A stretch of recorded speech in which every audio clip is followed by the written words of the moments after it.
AITA for cutting off my mother after she gave my abusive ex my new address. And he showed up at my door. I had spent 6 months building a safe life at a new address that only 4 people knew. Then one evening I answered a knock at my door, and it was him. The only person who had asked my mother for my address in recent months was my ex-boyfriend.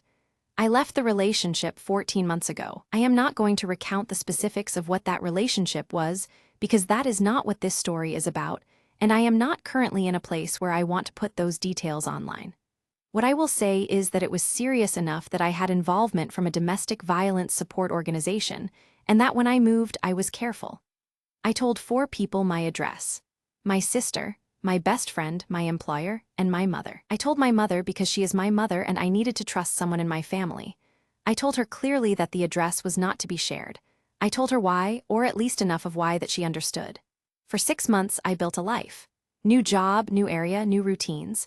I sleep through the night now, which sounds like a small thing and is not a small thing. Then one evening I heard a knock at my door. I looked through the peephole. It was him. I did not open the door. I called my sister. I called the police. He left before they arrived. He has always been skilled at that. The police took a report. In the process of that report, they asked who knew my address. I gave them the list of 4. They spoke to each person. My mother told the police that she had given my address to my ex 6 weeks prior. She said he had called her.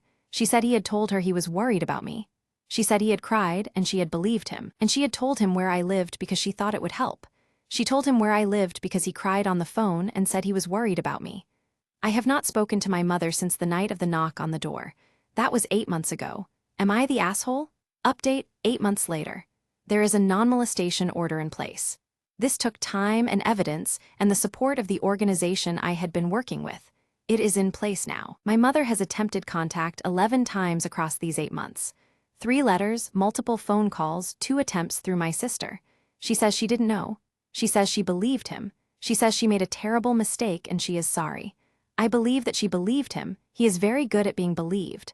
That is part of how the relationship worked for as long as it did. I also know that I told her clearly. I told her not to share my address. I told her why, or enough of why.